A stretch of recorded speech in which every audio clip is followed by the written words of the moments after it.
Hey guys, this is Coach Chris. Welcome to my channel where we break down international level fights for strategies and tactics that you can use in your own matches. Today we are breaking down the former world champion, or at least most current world champion, Alessio from Italy against Denmark, and I actually have not watched this at all yet, so let's see how this goes. Alright, already with the front leg.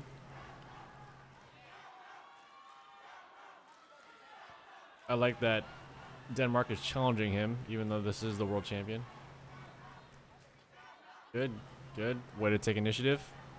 There, very good try by Italy. Their long, deep head kick, which I think he won worlds with that thing. He just super long head kicks from, and no wind up, no pre-movement, just goes straight for it. Okay, I feel like there's little. Throw some volume up here. Nice try. I think a punch from either player right now would be probably good. Okay. No score. I apologize for the choppiness. I think I'm watching a restream of a stream. Okay. Mix in an axe kick maybe? Something to the head? Oh, okay, there's the punch. Punch. Okay, good. So, very nice return by Italy. I was gonna say, hopefully I don't have to break down why the punch worked for you guys. Obviously, he's using his front leg and Actually, I'm just gonna do it because that's what this channel is about. The reason the punch worked is because he's been coming in with this front leg repeatedly. It's always this crashing front leg motion. Watch the hands, crashing front leg motion, right? So if you're already doing that, if you're already crashing into him, you're closing the distance already. You might as well just throw a punch on there and get a point for your troubles. Like that's the adjustment. Obviously, there's special cases like if you're fighting Oleg from Uzbekistan who has a crazy back kick. That's an exception. Obviously, if you do that all the time, you're just gonna get back kicks in general. So it's important to mix it up.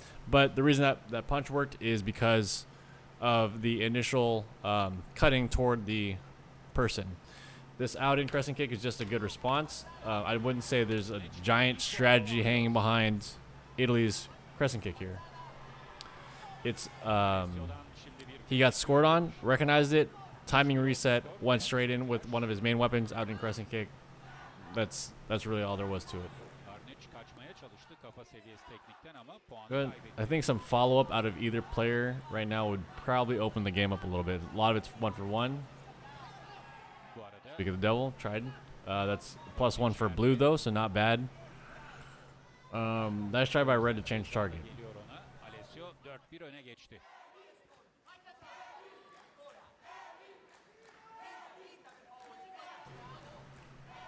Oh man, I feel uneasy. I'd switch stance.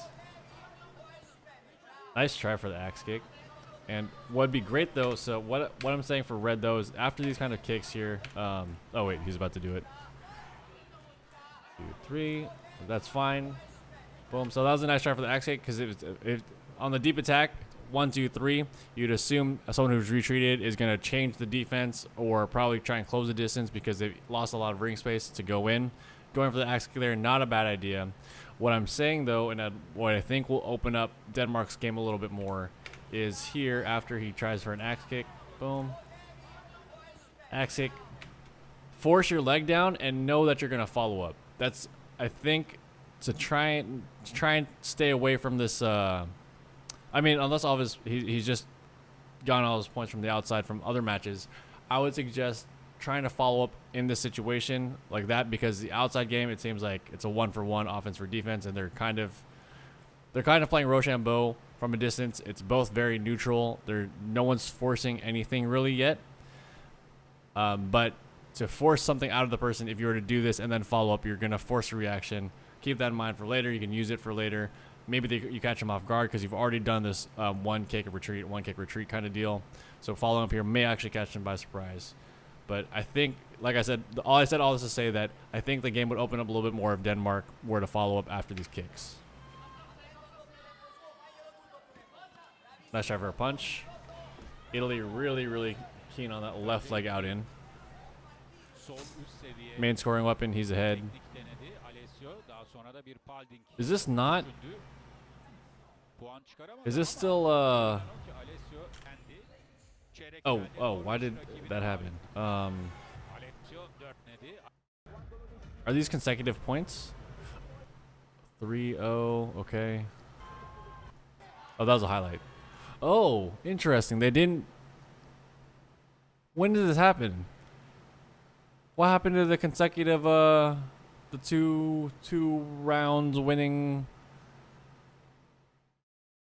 Someone tell me when European Championships happened. I guess it was earlier this year before the rule implementation. So I guess we're just stacking the points.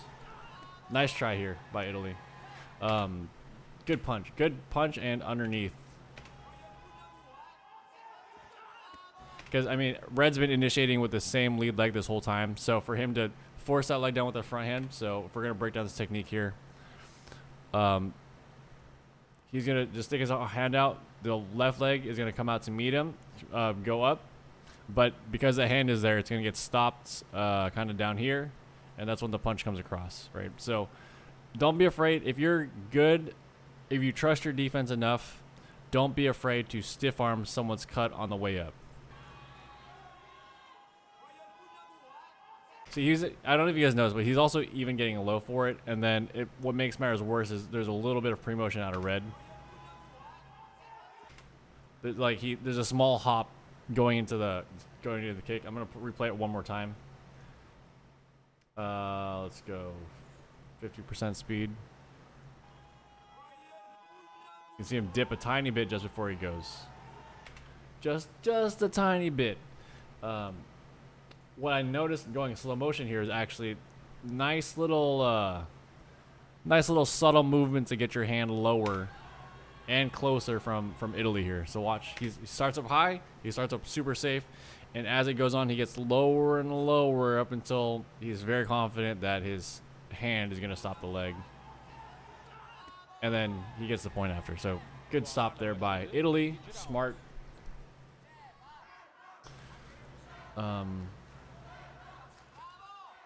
Still, I think I maybe should have seen the end of the match first to see what the score was. Because, oh, this guy seems young. He's good. That's really unfortunate. He hooked it all the way behind him. No point. Punch. Something. Follow up. Back leg. So the reason like I said, Red is still playing this Rochambeau game from outside.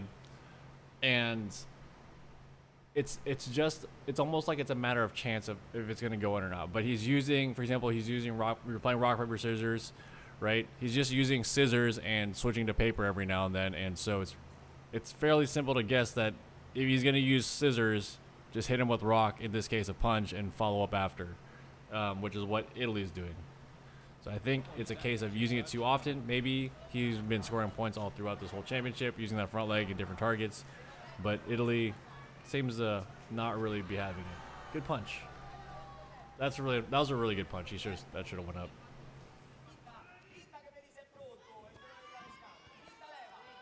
Something after.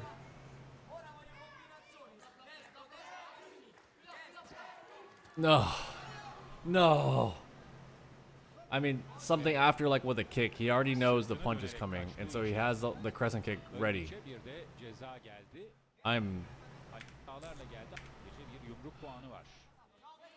And follow up.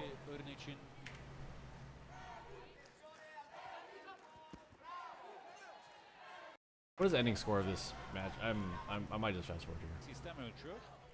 Wow, they hold this the whole time. Çok sıkıntı değil Alessio için. Burning Trump. Çok sıkıntı değil Alessio için. Okay. Getting a little bit more spicy. Punch, follow up. Knowing that left leg cresting coming up, I wouldn't even do the punch anymore. I would clash and then use my front hand to stop his front leg as I'm coming down, and then hit with your back leg and repeatedly hit with the right, so that way the left leg crescent doesn't come up anymore. 6 seconds. Now you gotta try something crazy against the world champion. Force out. That's okay. -1. Try and score. No. Okay. No minus. A little bit too little, too late. I actually don't know what happened here. Maybe there's some cool play. If there's a cool play that happened here that you guys know, let me know. But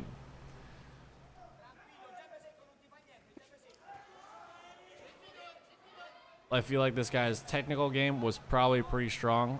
I don't know if he's maybe intimidated fighting the world champion here, but I would have liked to see some follow-up with the back leg a little bit sooner, and I think that would have opened up the game because Italy is kind of just manipulating the defense, right? It's a front leg cut is coming, and it's generally through the middle direction. Like, there's not too much to adapt to, and sometimes he mixes that up with a punch, which is great.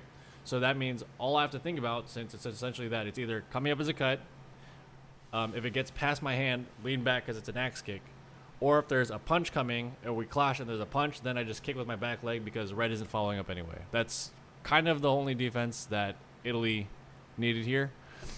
So a lesson for you guys is to don't be afraid to use both legs. Obviously, change the if your initial attack is like you're not getting anywhere, you're not forcing a reaction out of your initial attack, then I would change the variables. It's like,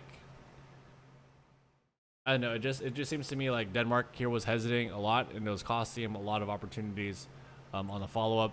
In the end, he was starting to use his back leg a little more, and I feel like if he had done that 2 rounds ago, or at least a round and a half ago, the game would have opened up a little bit. It would have caused Italy to try and adapt and make it so his defense isn't as sound, and that may have been enough opening or opportunity for red to maybe score a few more points.